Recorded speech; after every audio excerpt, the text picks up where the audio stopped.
Welcome back to Up. the last tournament of the 2021-2022 FedEx Cup season. Tour Championship. We're down to 30 dudes. It was an interesting week last week. Adam Scott and Thigala both had some pretty clutch action down the stretch to get in. And Patrick Cantlay he got one of the luckiest breaks ever on 17. Turned that into a birdie, and that was it. Yeah, I mean he knows when to turn it on. He knows when to get himself going in the right times. And obviously he's got this format kind of honed in right now. The break was unbelievable. Zalatoris screwed us, although he wouldn't have won the matchup because Cantlay ended up winning. But I had a Cantlay Zalatoris matchup that unfortunately didn't go too well. But my one and done turned out well. I was actually really right that Scotty was going to be the number one starter in this tournament. Unfortunately, he didn't win the event. But I still did really good in our one and done pool, so that's a positive on the year. Yeah, Xander cost his buddy Cantlay 2 strokes this week. If he would have made that short birdie on 18, Cantlay would have been at 10 under, and Scotty would have been at 8. So good break for Scotty there. This is a weird event. We'll preface this with there are multiple ways to bet this. You can bet it with the starting strokes. I'm going to go ahead and pull those up here now. I've done some research this week. I got some good tidbits. So this is the starting strokes here. Scotty's at 10, 8, 7, 6, 5. You can bet with starting strokes, or you can just bet straight up score for the 4 rounds, not counting the starting strokes. I think there's maybe a bit of value in both. But I don't know what stats you have as far as what you're going to say, but I'm not going lower than 4, and I probably won't go lower than 6 in even considerations. I actually think I'm going to just get out in front. Scotty's going to just run away with this. Well, this is good because I have a secret code that I'm going to give you later. If you actually think that's true, you have free money coming your way. Scotty he's been the best player this season. He honestly is a bit of a front runner. He gets some open air and he kind of just, can take advantage of it. I think Zalatoris WDing, not that, it makes a big difference, but there's only one guy within fucking 4 to start with. Now, I definitely think Xander's a threat. Honestly, I think Sam Burns is a bit of a threat if he can get the driver in play. But I don't know. I kind of think Scotty's just going to put the pedal down. I'm sure Cantlay will be close-ish, but I kind of think it's like the year DJ won when he started out in front, and it was Xander got kind of close, but DJ was never not winning. Yeah, so this format's been in place. We've had 3 tournaments like this. The winner in 2019 was Rory, and he started at 5. The next 2 winners have both been at 10. So 5, 10, 10. Although winning below 5 would be something new, it's not necessarily out of the question because Rory's at 4, and I do think he has a chance to win. I think Cam Smith is kind of sneaky, has a chance to win also. So, but for research sakes, we're saying you got to be at 5 or higher, okay? Sam Burns could, but I don't think he's going to win. I don't think his driver is straight enough for this golf course. Right. Then you take out Will, and you now have Xander, Patrick, Scheffler. That's the only 3, right? Yep. Now listen to this. This is where the code has been cracked. I deserve all the money in the world. If you go to Bet Rivers, an enhanced double chance to win, Scotty Scheffler and Patrick Cantlay is plus 110. Scotty Scheffler plus Xander is plus 150. So no matter what, if you put the same amount on both bets, you will always win at least, say it's $10. You will win at least $1, $5, or you'll get the same odds as what Scotty is to win the whole tournament outright because you'll hit both bets at Scotty plus 110, plus 150. And his outright number is like 225. So you're getting the exact same payout, but you're getting all 3 top guys instead of just. So basically, Cantlay win is just okay, you broke even, get your money back, no harm, no foul. You get your money back. Xander win, you win a little bit. Yeah. Scotty win, it's like you bet him normally. And it's as you bet him normally. So you're giving him your normal number with all three guys as insurance. That is fantastic. Yeah, it's an unbelievable bet. Everybody who has a Rivers account needs to go hit it. I'm not even gonna wait. That's interesting. Cantlay and Xander, in my opinion, even if they were like at 6 and 5, I think they're two of the bigger threats. Obviously, Cantlay's playing great. Cantlay has like 7 top 15s in his last 8. Yeah, it's a lot. Like kind of like sneaky, like nobody was really talking about him. And Xander's been great all year. Plus, Xander is like the East Lake assassin. Dude shows up every year and wins the winner without strokes every fucking year. So the other one I wanted to mention during my research was that means you have Scotty winning. Say you're so confident that you bet that, like I just talked about, and you're good. Say you think Scotty's putter's not good enough. His putter was also shaky this week. We do not need to overlook that. It was still shaky all of Sunday. He pretty much didn't win because he couldn't make any birdie putts. And he missed a 2-footer on 18. A Cantlay Xander straight forecast is 40-1. So go for that, because if Cantlay's going to play like he plays, Xander's the horse of the course. There's a straight forecast right there at 40. That's pretty realistic with starting strokes. Where do you see these bets at? Rivers. I mean, you have to go to straight forecast for that, and then the other one is enhanced offering. I don't see that. So if you just go to the normal bets, then you go over to enhanced offers. It's actually better odds because he's only 210 on enhanced offering. So you're getting more. You're gonna have to find it somewhere else. I don't know how to find it. You're getting better odds and getting the 2 extra players who have the next 2 best odds to win the tournament, which is absolutely insane. Yeah, I like that. I like that a lot. I'm gonna definitely bet shit out of that because I think Scotty's gonna. I think he's gonna take care of business. If I was going to bet one person, I would probably bet Xander. He is, I don't know, he's 650. 7 over here. Okay, so 7-1.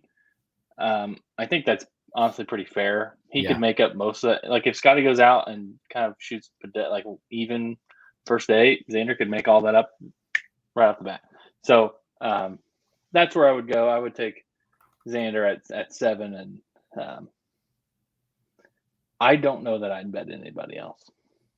I don't like any of the other guys down farther. Cam Smith at 20 is the other guy that I would consider. No, I think the only other one would be Rory, but I'm not going to bet it. I would rather just bet the thing I was telling you about and put more. I'd rather bet Cam Smith at 20 than Rory at 9. Ooh, Cam Smith's 25 on Rivers. 25 is pretty good for a guy. I know the hip thing scares me a bit, but I also how much of that was really the hip? He's been playing fucking awesome. He's so good. He almost won the week before. Do you think they would get some conspiracy theories if he's like about to win and all of a sudden he gets like the worst break ever and they give him penalty strokes or something? Somebody runs over his ball in the fairway. Like, no, we didn't hit it. Yes, that could happen. I got more information for you though. Okay. Of the top 10 finishers, okay, I listed out where their starting strokes were at. If they started at 3 or lower, okay, this is only the top 10 at the end of the tournament, top 10 finishers. 2019, there were 6 of them in the top 10 at 3 or lower. 2020, there were 6 of them again. And last year, there was 5 of them. So if you want people that are starting farther down, finishing in the starting top at 3 or lower. And of that group, so 6, 6, and 5 is what? 17 people of the 30. Only 2 of them were 1 and 0. So they're all in the 2-3 range. 15 of the 17 are in the 2-3 range. So if you're looking for top 10 bets to add in there, pick guys you like out of the 2-3 range. So let's take a look at the 2-3 range. So 3, I'm going to add it back in here. 3, obviously Rahm, JT, Cam Young, Fitz. There's some fucking hitters there. Yeah. And then 2 I really like Neiman. What's Neiman's track record here? He was in probably last year, right? He's finished 28th and 29th in 2 starts. Not great. For me, it would be good, though. Him or Hovland. Victor. I like Vic was like 6th last year, I think. Fitzpatrick. Okay. This golf course sets up very nicely for him, and obviously any of the Rahm, JT, Spieth group. Although Yeah. Spieth makes me a bit nervous. I don't know what Spieth's track record is here. He makes me a bit nervous, but The one person out of the one group I think could get up there is Corey Connors. I think I like Connors also. Yeah, I think that'd be a good bet. The problem is this records show us that a 1 is difficult to get up in that range. So what kind of odds are we working with on the top 10 here then? They're not good, especially if your name's John Rahm. Yeah. So Fitz is even money. Yeah, so you got to kind of go down and pick some of these guys down below. That's why I was thinking Neiman. I don't know what he's listed there, but What about like 150? I know Adam Scott's even par, and we just said that can't happen, but he's been playing like fan-fucking-tastic, and I think he has some pretty good track record here. So Billy, could he be the one guy that kind of bucks the trend a bit here? Yeah, he could. Billy Horschel did it last year. He started at even. He finished T10. So I just like the odds that we're getting on him. Yeah. It's 250 here.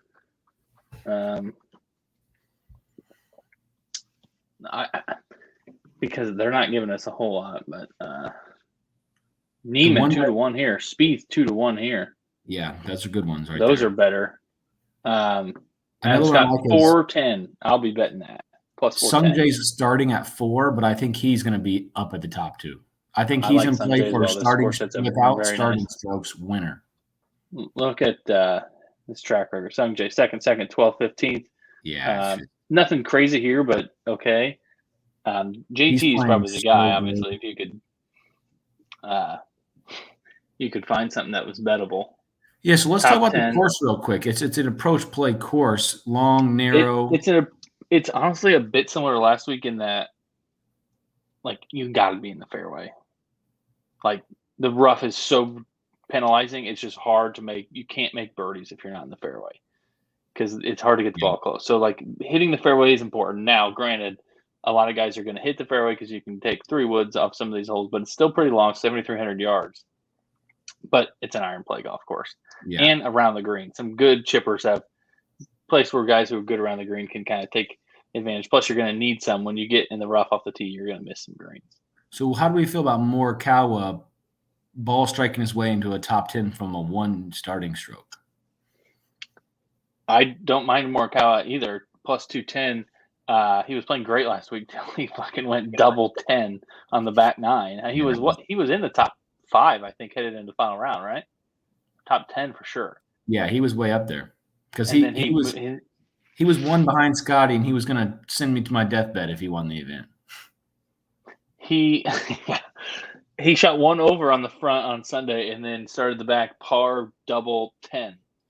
He chunked 2 in the water, which is fucking insane. Can you imagine Colin Morikawa chunking 2 balls in the water? But I don't mind him at plus 210 either. I'd like Scott a lot at 410. Yeah. His play has been super, super good. He has excellent finishes here. And he's a fucking sick iron player. So I like Morikawa. Who do you like better between Morikawa and Spieth if you had to take? They're both similar here. Spieth was playing pretty well last week too, off and on. What is Spieth at this course? Can you pull that up? Yeah. I'm leaning Spieth, tell you the truth. 24th last year. He won at one point. Also a 2nd and a 7th. It's been kind of a mixed bag. I think I would pick Spieth. I like Spieth's short game, although his putter is still not very good, but it's not worse than Morikawa's. I like that. I like those things. So you're saying the 2-3 group, there's probably going to be like 2 or 3 guys. Well, at minimum, if the trend continues, there's going to be 5 of them. All right. So, and you figure Rahm and JT are probably like locks, and you can't really bet them at their number. There's been at least 5 all 3 years. So say it goes down, it's still going to be 4. Yeah. I like Neiman. I think he'll be on my card. He's been playing so well. What is his form like here? 13th and 8th, his last 2. It's very good. Fitz would be the guy for me, although his odds aren't very good, so maybe he won't be. But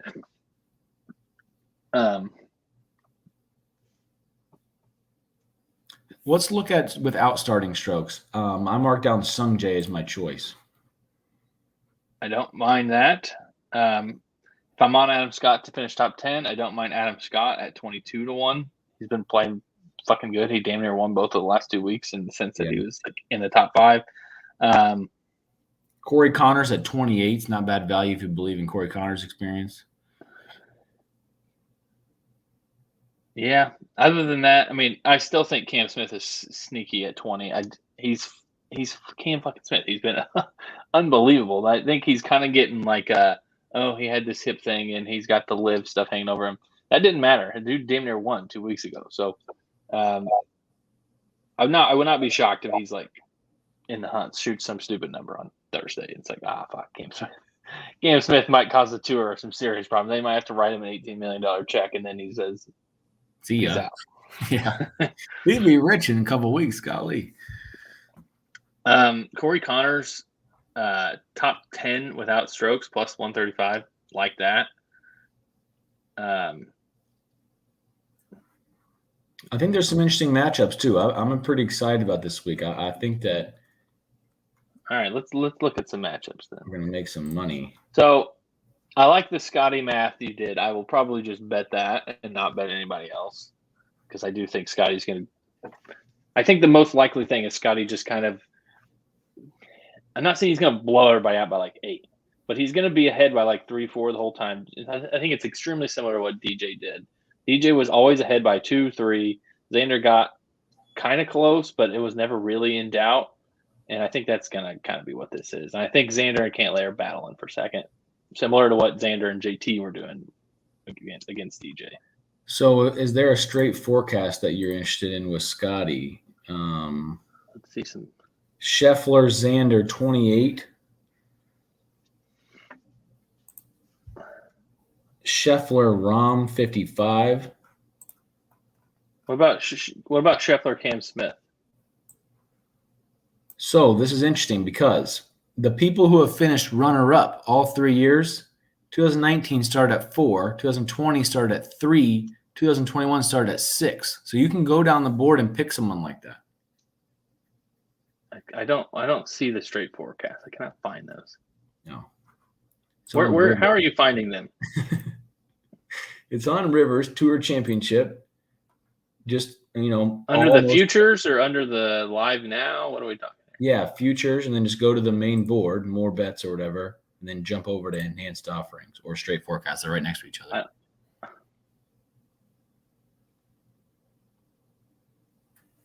Go up. All the way. Now hit more bets right there on that first one. Yep. Right at the top. Oh, fucking idiot. There's your enhanced double chance right there. Those 2 top ones, individual bets. Boom, boom. Yeah, lock me in for that shit. So where's the exact finish? Straight forecast. Yeah, straight forecast right next to you. Although the history shows us that this is not going to be the top 2 guys or the top 3 guys. There's a little bit of wonkiness that happens. They're not offering Scheffler's Cam Smith. No.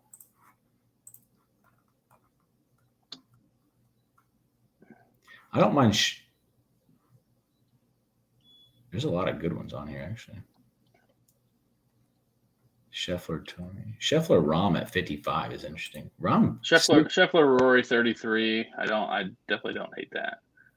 Also, Scheffler, Xander at 28 is pretty. The fact that Rory came back and finished tied with Rahm last week is absolute bullshit. Going down the stretch, birdie. He birdied his last 3 holes, yeah. Coming back. But I think both of those guys have a lot of momentum coming into this week. Yeah, I like Rory a little bit more than I like Rahm, but I don't know. They're both playing super good. Let's look at matchups. All right. First one that pops out, Sung Jae over Tony plus 100. These are with strokes, correct? Right. They're pretty much all matched up as strokes besides the Spieth Morikawa one. And I don't even know if that's even offered on here anymore. That's what it was earlier. So let's look here. Maybe that was Rivers. I don't know. But they're all the same. Besides, well, some of them are. I guess these must have changed a little bit. Adam Scott minus 110 over Aaron Wise. Definitely like that. Although Wise has been playing very good, but Yeah. I prefer Adam Scott. He's been playing better. Wise has been playing very good. Aaron Wise made the Tour Championship 4 years ago. How did he do that? I guess maybe that was the year he won that, or whatever he won. I still like that though. Yeah. I didn't see anything else that was like really, really stood out on DraftKings. The other one I have written down is KH Lee minus 110 over JT Poston. KH Lee continues to play really well. Ooh, that's actually been bet down to 125, so that's unfortunate. But I think that's a pretty good bet. That was minus 110 earlier. Poston's been playing good too. Yeah, he's been putting really well.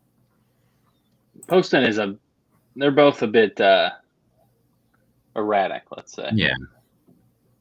So, KH is just more of like a ball striker. It's just kind of what you want, you know? Yes. Poston is very much putter or nothing. Sungjae over Tony, that's going to be probably my main one, though. I think that's a good bet. Even money on a guy who I think could potentially finish up there in the top 3. I think he's a top 5 for sure. What about Homa over Spieth? Homa plus 110. Are they the same? Do we think Homa's just happy to be here, or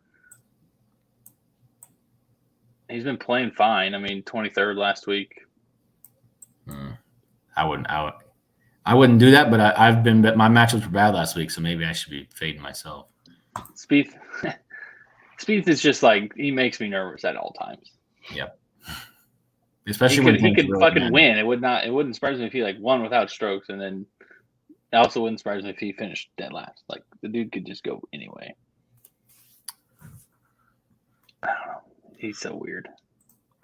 Do we have a break in the schedule after this? I believe that is the case. I will look. Because actually, I don't think we have a break. No, I don't think we have a break. I think the next year's schedule starts right away. But then obviously there's President's Cup. Nope, there is a break. September 15th is the first Fortinet. So a couple weeks. Oh, so we got 2 weekends off. Yeah. Then Fortinet, and then President's Cup, and then all the shitty fall tournaments. Yeah. So do you like any, I guess, what are some placing? Or what was the matchup that you like? I said you said you liked the I like Scott over Wise minus 110. Yeah, Scott over Wise. And I had Sungjae over Tony. And then I think I would go with, I gotta pick Neiman plus 190 is a top 10 with strokes. I like that. And then I like my enhanced offerings that, pair those two together, like I mentioned earlier. Yeah, I love that. I love that. If I'm not doing that, I'm betting Xander and hoping that he kind of gets the monkey off his back here. He's been second, a few times, and he actually won without strokes a couple times. So, yeah, 2019 he got second, 2020 he got second, and then 2021 he was like 5th. But that was last year when Cantlay ran away. I think, didn't Rahm win last year? Rahm won without strokes. Cantlay won, yeah. But Cantlay won the money. Yeah. Yeah. So without strokes, Xander has gone second, first, third. According to this. That's very good. Without strokes, I think he's like 9-1 or something like that, though. Yeah, I mean, it just fits his style, right? I mean, why would you have to be good at everything to do well here, and he's fucking awesome at everything. He doesn't really have any weaknesses. And most of these guys don't, but he is particularly very, very solid. He doesn't have Morikawa doesn't chip it well or putt it that well. Scotty's putter's not been great. Rahm's putter has not been great lately. JT can get a bit finicky with the putter, but Xander's pretty much baseline of gaining strokes everywhere. It's pretty impressive, honestly. Yeah, I mean, Cantlay is kind of the same way, unfortunately. Yeah, Cantlay is a kind of a fucking machine as well. I was looking at some of his stats today. His like tee to green number was like 4th over the last 20 rounds, and then his putting was also like 5th or something stupid. It's like, all right, well, you're gonna fucking do awesome if you do that. So I did a par 4, 450 to 500, which is like I think there's like 5 or 6 of them at this course. It's kind of, the course is kind of built around long par 4s, kind of like where the length is. And it was very similar names we've been talking: Sungjae, Cantlay, Rahm, Rory, Tony. So it's just all those guys that and good mid long iron players. Yeah, that you'd think that would play that way. What about Bermuda putters? We're in Atlanta. I'm down with some Bermuda putters. That's why I like Fitzpatrick a bit. Burns. That's why I think Burns has an outside shot at like going kind of crazy. His driver, though, I don't know. You've got to be in the fairway here to be able to take advantage, and he does not hit a lot of fairways sometimes. And the problem is he could hit a lot of fairways for 3 rounds and not for 1 round and shoot fucking 75, like he did at the Players when his driver just went squirrely and he couldn't score. So, what are these Bermuda? Why is Sepp Straka number 1 in Bermuda putting? Was that because he gained like $1 million at St. Jude, I think. Yeah, that must have been it. I'm not betting Sepp Straka. I've seen some people on him this week. I don't know quite their rationale other than it's like, all right, he's a Georgia guy playing in Georgia and good Bermuda putter. But last 12 rounds, KH Lee, 2nd in 3-putt avoidance and 3rd in fairway gained. So if you think the ball striking is there, those are 2 things that could really push him up the leaderboard if he plays well again. I like KH Lee in that matchup over Poston. I like the baseline of like he's going to be playing from the fairway. Yeah. Like that's a good place to start at this golf course is playing from the fairway, where Poston is. I don't know, what does his fairway numbers look like? Because he doesn't hit it far, so you would hope he'd hit some fairways, but I don't really know that he's 29th in the last 12. Well, 29th out of 30, that ain't very fucking good. Oh, I didn't even think about that. Yeah, there's only 30 people. Yeah. So he's towards the bottom. Yeah. He is literally at the bottom. Yeah. In my model for the week, I think he was 28th, and Spieth was 30th, so that tells you anything. Poston is 1st in putting over the last 24 rounds. I mean, he's obviously a sick putter. Sungjae is 2nd in putting over the last 24 rounds. I can see why you're liking him. He's been playing fucking great for a couple he's months. Been unbelievable. He's been so good. I'm gonna have to find me a Sungjae bet. Maybe it's without strokes. One Sungjae bet I commented on Twitter last week is that they're hanging like a 45 for the Masters on him. And that's an interesting future in a place where futures are kind of dead. Like they kind of broke it to where like there's so much golf betting that they stopped everybody down. Right. And that's not bad on a guy who just competes and he's going to blow up. Sungjae is going to be an absolute super stud someday. So he's got all the makings. I think that, he could win a Masters for sure. Yeah, I mean, he finished 2nd in that fall Masters. Not that's not proven to be super corollary for everybody, but like Zalatoris and Cam Smith. I think he was one of those guys that got like a lucky break on the weather, right? And he came out and was like, was that just only Decky? I think he was in that group, but I can't remember. They took that break. I don't hate that. That's not terrible. I'll look right now and see what he is on DraftKings. 50. Oh, see, that's even better. That's a pretty good number. That number is a fair number. Like has potential to be at like 20 when it comes down to it. Yeah, for sure. I mean, in some of these fall events down south, he could fucking win one of these. I mean, easily. So, I mean, Tiger Woods is 40. And he's way more likely to win than Tiger. Way more. Yeah. Bryson is 28. Bryson's not winning the Masters. Fuck out of here. Zalatoris at 25. That's bettable as well, in my personal opinion, because that could be like 14 when we roll around. Do we Xander at 22? Like Xander's not going to be at 22 Thursday Masters week. Probably not. So Rivers does not have a margin up, but Let's see I here. think, DraftKings probably should. or I think that's what I meant. DraftKings doesn't, but Rivers does. Okay. What do you think you would do if you did a margin this week? I would go. Because the I'd numbers probably are stick. all, but then What's the what's odds one? are all messed up. So it's like you could What's count 1 and 2? 3 and 4. I would do 1 and 2. I think Xander and Cantlay can push him.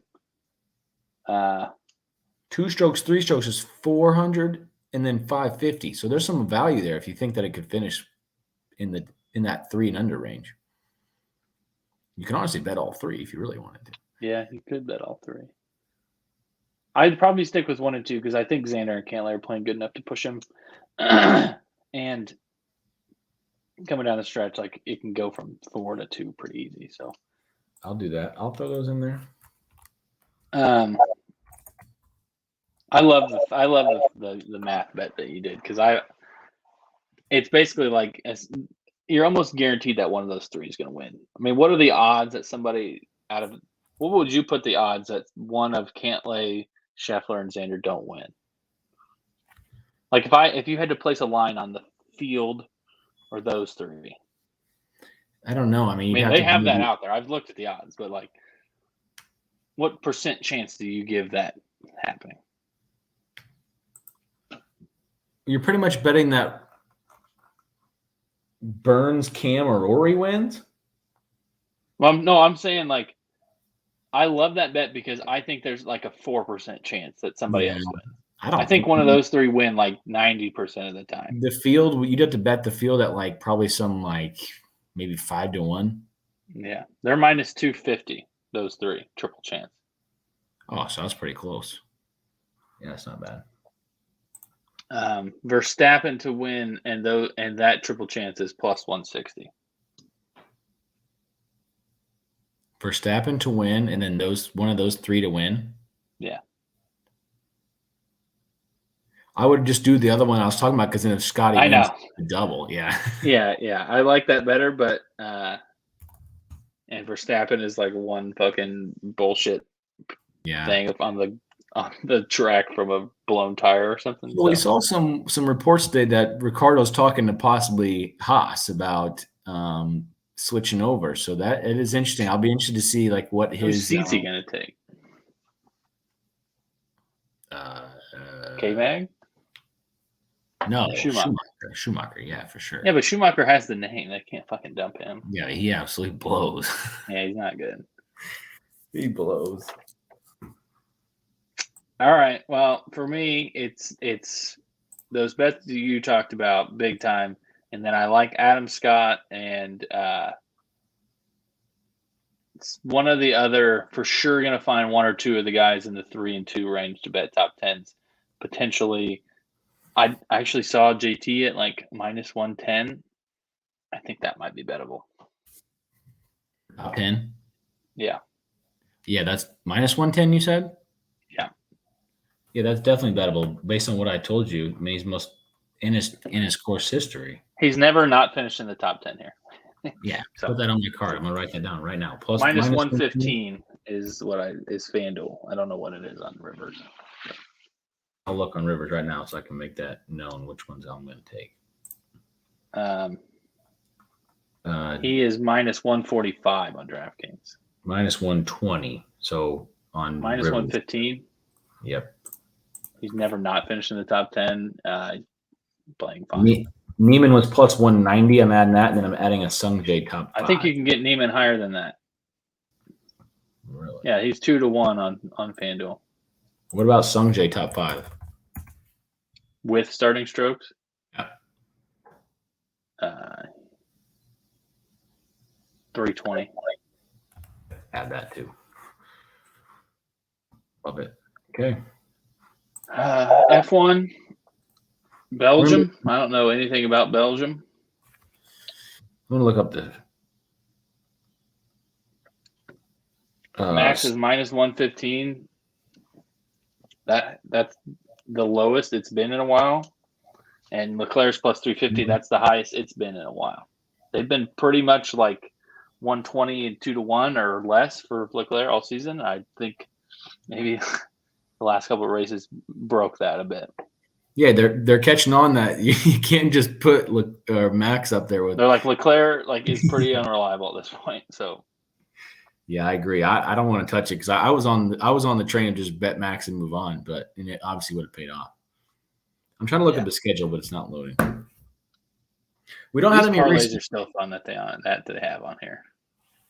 We have 3 races. I think we have a break, and then we have another pack of races. So we got some action coming up, and then we also have the Austin race coming up in the U.S., which will be fun.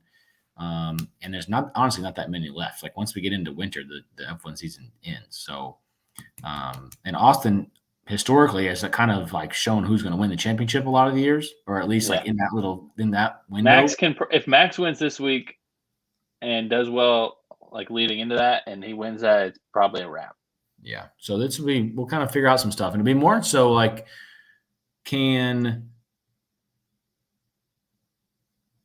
Mercedes try to catch Ferrari? Are there odds on that?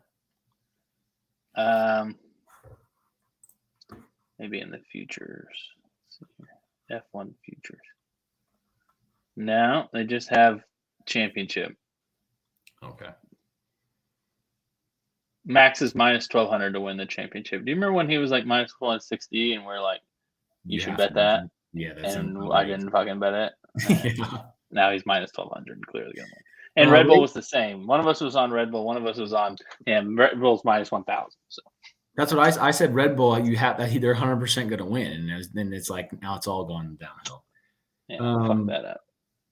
Races at 8 a.m. on Sunday Central Time. Qualifying is at 9, so we got not bad times. Yeah, those aren't too bad.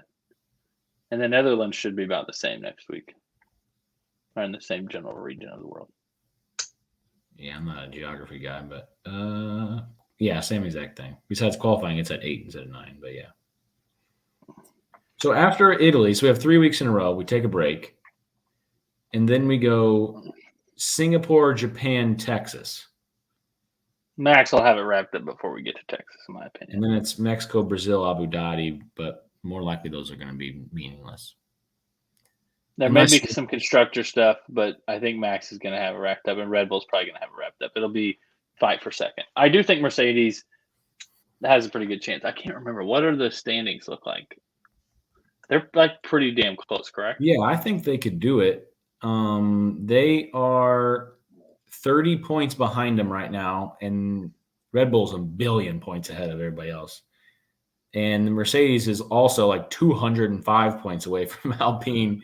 So it's really going to be McLaren trying to fight for 4 and then Mercedes trying to fight for 2. That's kind of the. So another thing will be interesting is, so Leclerc's second in points with 178. Hamilton is 6th with 146. There's only 32 points separating second and 6th. Yeah, that's and it's good. all of the top guys besides Verstappen. That will be interesting to see where the pecking order finishes. Like, there's a chance George Russell could finish second in points his first year in Mercedes. That would be like unfucking believable. So, I think Leclerc probably will. His car's fast, and he's pissed it away. He should be right there with Verstappen, and he's not. He'll probably have, in theory, a bit better luck at some point. But yeah, the problem with George Russell betting, I do think you're right, but betting George Russell right now is that Lewis is going to get better as the car gets better. Lewis has been beating him too the last handful of weeks. So you got to be careful. Like if you're going to bet a Mercedes, I would suggest betting a Lewis win if you're going to bet one. Yeah, they are going to win one, I think, at some point here. Yeah, they will. So, all right. Well, we'll see. We'll be off for a bit here, but hopefully Scotty just takes care of business and all of our top 10s come through. I cracked the code. So if you're watching this, go bet those bets if you have a Rivers account. The code has been cracked. Please join me because I'm going to be celebrating on Sunday.